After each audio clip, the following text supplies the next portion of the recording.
We're here in control. Report if you see one bloody rat. I knew it. I knew it. All right. Move, quick. Far across the sea, an island calls. Nothing ever stays nice. It always turns bad. Things aren't always nice, but you can change them. How? The way we always do. We fight. How far will you go to save the ones you love? A Plague Tale Requiem picks up a few months after the end of Innocence, right around the first days of summer.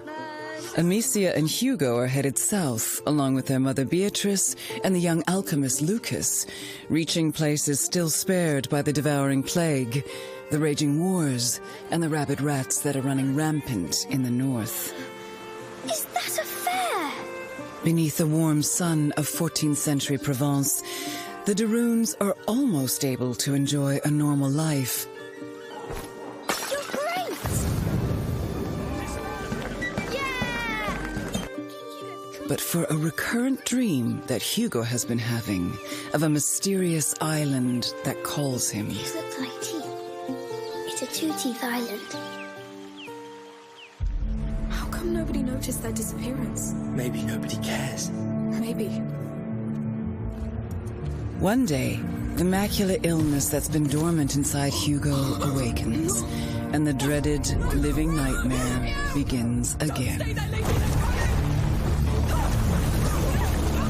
In the wake, Amicia finds herself with no other choice but to trust her brother's dreams and head further south towards the elusive island before he's consumed by the terrible macular affliction. The bite, yes. They've locked the arena down. They let them die here. It's starting all over again.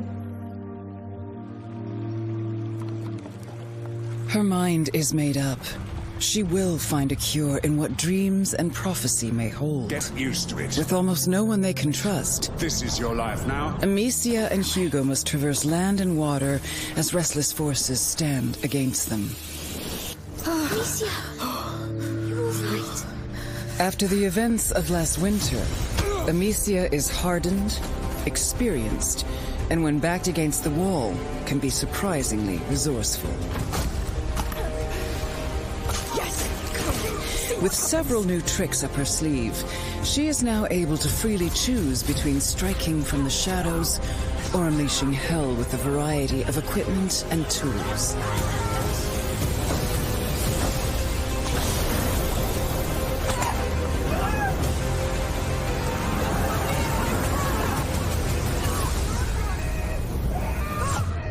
Hugo wants more than ever to help his big sister and not hinder their progress. We need to leave or we'll doom everything.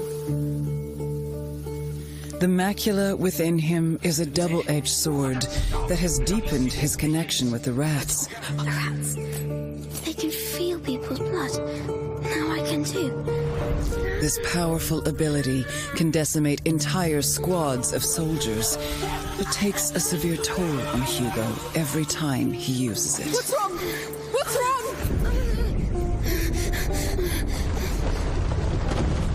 Thankfully, their journey brings not only hardship, but also unexpected friends. These colorful characters help the de Runes carry their terrible burden, It's not my first time. while offering unique skills and resources to bring them closer to their elusive goal. Move as soon as he's gone. It never lost. Got it. For Amicia and Hugo, the road ahead will test the limits of what they can endure on all levels, and just how far they're willing to go. Reaching the island is only the first step to truly understanding the terrible affliction that's stricken their family. As the lines between reality, fantasy, and fate dissolve, keeping it together and finding the cure to save Hugo will be nothing short of a miracle. But Amicia has hope, and hope is the last thing lost. Others are burned in it. If you kill, be ready to be killed.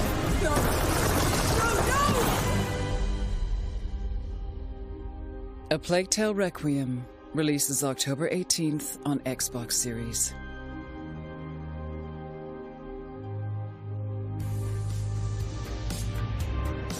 Wow, what a journey. I don't know about you, but I've been eager to get back to the rat-infested France of the 14th century, which is a sentence I never thought I'd say, and it's in part thanks to this guy over here, Kevin Choteau, game director for A Plague Tale Requiem, releasing this fall. Kevin, thank you so much for joining us today. Thanks for having me. I'm super happy to be here. It's such a good day. So we're going to dive right into that trailer. As it mentioned, this is the follow-up to the smash hit Innocence. So I was wondering if you can catch us up to where Amicia and Hugo are up to now. So the game takes place in the 14th century southwest France. They came from the southwest, but they had to flee because of the event of the first one. And so we join them 6 months after the event of the first one on the road. They are arriving in Provence, so southeast France, and we are going to explore this region and also a bit of the Mediterranean Sea. Lovely. So for those who haven't, or people who are waiting to jump right into Requiem, I should say, but maybe they've not played Innocence, would you say it's recommended reading? Is it important to go back? I'm certain you'll say it is, but what do you think for new fans? No, of course, they should well, yeah, play absolutely. it. Yeah. No, it's we have not rebooted, but rethink everything in the game. So it's a brand new game. We have done everything to onboard everyone joining a Plague Tale universe. So even if you haven't played the first one, you can jump in. It will be good for you. Absolutely. So I was actually wondering if you could talk a little bit about the sort of accessibility and the onboarding that you've done and what you had in mind during development. What are some of the key changes coming to Requiem, especially for those who loved the original as well? So there's a lot of new things. Of course, you've seen it in a trailer. In terms of gameplay, it's much more wider, bigger, much more open than the first one was. Yeah, I picked up on that actually, yeah. Yeah, it was quite narrow, the first one, so we were able to open it even further and offer new tools to Amicia, like the deadly crossbow she has now, or the knife she can use. Quite the arsenal she's got with her now, yeah. Yeah, and it's quite different for her because now she's using war weapon. It was not something she was doing in the first one, so she's ready to deal with death much more than... Very ready. Deal with death and deal out death by the looks of the trailer. So you mentioned the word new a lot, and I think it's important to point out that this is the new console generation that we're working with at the moment. So what kind of shiny current gen features can we expect to see in Requiem? So there's many things. Again, the first one that come into my mind is we have pushed the facial expression, the mocap even further. It was a brand new thing for us. We had no mocap on the first one, so we built up our studio. We've learned new ways to work, so we've improved this aspect of the game, and visually it's much more stunning than the first one was. We wanted a larger game, as I was saying, but we needed then more light, because light is a key element of our gameplay. I love the way every new thing brings its own problems that you had to overcome, So we had a much more wider area, so it means more light. Light is very expensive in terms of performances for the game, so it was a big challenge, but also, of course, wider space. We need got to more fill it with bats. something. Yeah. So we jump up from 5,000 to 300,000 rats on the screen. That's a lot of rats to begin with. So sorry, say that one more time. That's 5,000 to 300,000 rats. Yeah, that's it. Are you lot okay? That's a lot of rats to put in the video game. Well, I was going to say, well, thanks to all of those rats, it does mean that when we say that Amicia and Hugo have been through quite a lot, I think it's a little bit of an understatement, especially now. And at the end of the day, they're actually still children, if there are anyone out there who didn't know that much background from the story. So how do you go about showing their relationship in an authentic way after everything that they've been through together? It's super hard to do that because they've been through a lot. They have experience. They were almost dead sometime, and a lot of people around them died. So they have to grow up, be much more mature than what they should be at their age. It's super hard to build up a story and convey a convincing dialogue for children. Fortunately, the team is quite old now, and age is but a number. But and we a lot of us have children, so we can be inspired by them and try to feel the best way to convey children emotion to the players. It must be a very difficult one to do, though. I mean, as a parent myself, I can only reasonably say that I hope I never see my children go through what happens in that game. So what's that sort of like to go, yeah, we're reflecting the childlike experience in the game, but also committing terrors to them? Yeah, it's this is something we have no inspiration from to take from, because again you don't want to be inspired by that too. No. Of course no. Yeah, well, fair enough. We're going to focus a little bit now specifically on Amicia. As in Innocence, we saw her wielding a crossbow. She's way more prepared, she's way more confident, dangerous, and all round, I think you'll agree, a bigger all-round hero to Hugo. So how do her tactics change in Requiem, and what does that mean for the people playing as her? So as the prepared is the right word. She's ready. She don't want just only to survive or to escape. She's ready to fight if she needs to. Absolutely. But she's not forced to. So the player can choose the way he will approach things. Oh, interesting. Okay. So he can go full stealth if you want. He can go full combat. Everything is still there from the first one. So, but right now you can choose to approach a situation the way you want. So it's not that only the space that is wider, but also the way you will approach things. Yeah, and by full combat, you mean? I mean, we saw some stuff from the trailer, like all-out combat, right? Yeah. You can burn people, you can use the crossbow to kill them instantaneously, or you can use the knife to silently kill them. It's all there.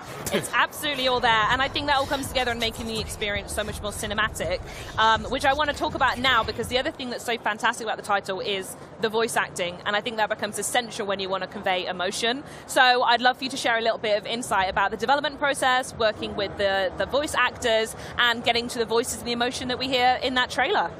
So it's funny because it's something that people don't really know, but when we are working on the game for several years, we don't work with voice actor instantaneously. So for like 2 or 3 years, we work with text-to-speech, so robot voices. And for an emotional game, it's a bit hard because and it takes you out a little bit. Yeah, it's like when you use your smartphone, it's a flat voice with no emotion, no punctuation, nothing that makes really sense. So it's really hard to keep your focus on the story, on even sometimes to understand what is the purpose of sequence. It's after 16 hours of playthrough, you're like, I think I don't get the story at all. Sure. Interesting that it changes that much. I will say, first of all, I would love to see that version one day. It does sound wonderful. So do you want to, what was the process like working with the voice actors? So when the voice actor arrives, it changed everything because we were able to work again with Charlotte McBurley and Logan Hannan, which were the actor for Amicia and Hugo from the first one. And we were so in love with their acting. It was a game changer for us to have them back in the game. When they arrived, their voices arrived in the game changed. I was going to say, I imagine it's a little bit of a chicken and egg situation with voice acting. Who informs the character? Is it you guys designing the character, or does the voice actor come in and actually completely change a scene? Actually, it's both. We prepared everything, and they react to what we've wrote, and they say, no, I think Amicia should say it like that, or a bit more like that. So we change that on the fly with them, and adapt the game sometimes to their feedback to make it even better and even more accurate. They are still children, and we are not anymore. So I love that they have their own feedback as well. It's their character, right? It's their character that they're conveying. So big love for them to feed him back as well. Right, well, lastly, for anyone who is watching this segment out there who can't wait to play Requiem in October, which, by the way, is day one on Xbox Game Pass, and maybe you're not here in Gamescom as well, I'd love to know what you would like to tell the folks at home about Requiem. So we're super glad to have it day one on Game Pass, because it means that a lot of players will be able to try the game and to give us feedback, because I really want to see their reaction. You know, I can't wait to see that. We've built up the games in several years, and we write up this big story, and I really want to see people's reaction to that. And the community have been really close since the first title as well. Yeah, and it's thanks to them that we were able to do the sequel. So we're super excited. It's a love letter to them. Yes. Via the courier device of rats. 300,000 of them, to be precise. 300 1,000 rats of love. Absolutely fantastic. Well, thank you so much for joining me. I'm a massive fan of the series, and I cannot wait to get my hands on it. Thank you again. Yeah, thanks so much for joining us.